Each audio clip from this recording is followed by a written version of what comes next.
வணக்கம், welcome back to my channel. இன்றைக்கி நம்ம மட்டன் மசாலா தூள் தான் அரைச்சிருக்கோம். ரொம்ப அருமையாக வந்திருக்கு.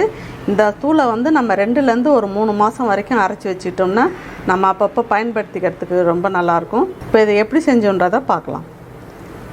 இந்த மட்டன் மசாலா தூளை மட்டனுக்கு மட்டும் சேர்க்காத வேறு ரெசிபீஸ்க்கும் பயன்படுத்தி செய்யலாம். இப்போ வர கொத்தமல்லி 250 ml கப்புக்கு 1 கப் எடுத்திருக்கேன். அதை இதில் சேர்த்துடலாம். நல்லா வாசனை வர வரைக்கும் நல்லா வறுத்து எடுத்துக்கலாம்.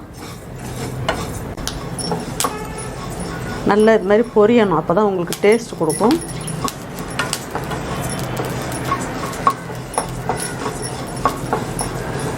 நல்லா வாசனை வர வரைக்கும் நல்லா ட்ரை ரோஸ்ட் பண்ணியாச்சு. இதை எடுத்துடலாம்.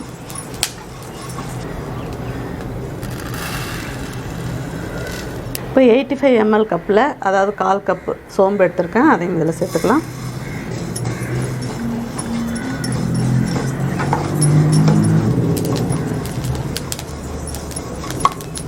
இதையும் நல்லா புரிஞ்சு வறுத்தாச்சு. இதையும் எடுத்துடலாம்.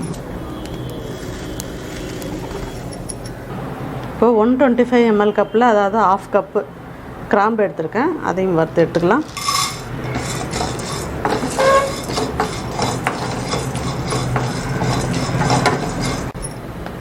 இது மாதிரி நம்ம மட்டன் மசாலா பொடி 2 மாதத்துக்கோ 3 மாதத்துக்கோ தேவையான அளவுக்கு சேர்த்து அரைச்சி எடுத்து வச்சுக்கலாம். நம்ம டக்குன்னு யூஸ் பண்ணிக்கிறதுக்கு வசதியாக இருக்கும்.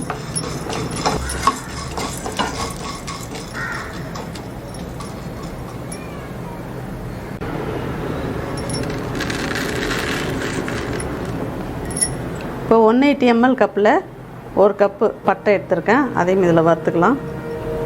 நல்லா இது மாதிரி உடையணும். காய வச்சு வறுத்திங்கன்னா ஈஸியாக இருக்கும்.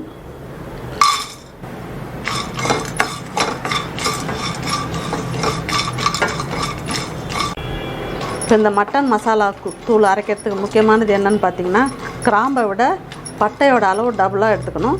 அதாவது 50 கிராம் கிராம்பு எடுத்திங்கன்னா 100 கிராம் பட்டை சேர்த்துக்கணும். அதுதான் ரொம்ப முக்கியம். அதில்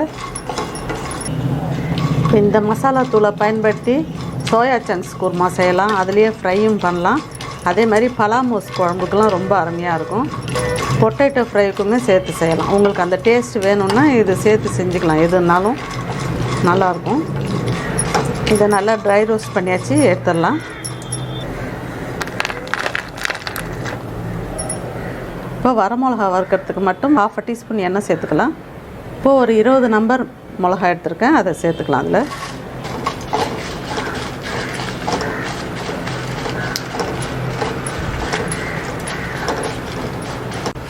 இப்போ இதையும் நல்லா ரோஸ்ட் பண்ணியாச்சு. எடுத்துடலாம். இப்போ இதை நல்லா எல்லாம் வறுத்து எடுத்துகிட்டு வந்துட்டோம். இதை நல்லா ஆற வச்சுட்டு மிக்ஸி ஜாரில் சேர்த்து நல்லா பவுடர் பண்ணி எடுத்துகிட்டு வந்துடலாம். இப்போ எல்லா இன்க்ரீடியன்ட்ஸும் சேர்த்து நல்லா நைஸாக அரைச்சி எடுத்துகிட்டு வந்துட்டோம்.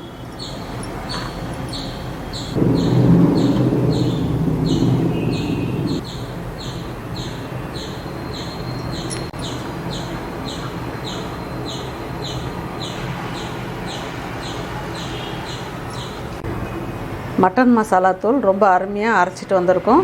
அரைக்கும் போதே அவ்வளோ வாசனை. இதை நம்ம குழம்புல சேர்த்து செஞ்சோம்னா ரொம்ப பிரமாதமாக இருக்கும். இந்த மட்டன் மசாலா தூளை வெஜிடேரியனுக்கும் செய்யலாம், நான் வெஜிடேரியனுக்கும் சேர்த்து செய்யலாம். இதே மெத்தடில் இதே அளவுகளை பயன்படுத்தி நீங்களும் செய்யுங்க. ரொம்ப அருமையாக வரும். உங்களுக்கும் இந்த ரெசிபி பிடிச்சிருக்குன்னு நினைக்கிறேன். பிடிச்சிருந்ததுன்னா லைக், ஷேர், கமெண்ட்ஸ் பண்ணுங்கள். ஃபஸ்ட் டைம் சேனலை பார்க்குறவங்களா இருந்தால் சேனலை மறக்காமல் சப்ஸ்கிரைப் பண்ணுங்கள். தேங்க்யூ.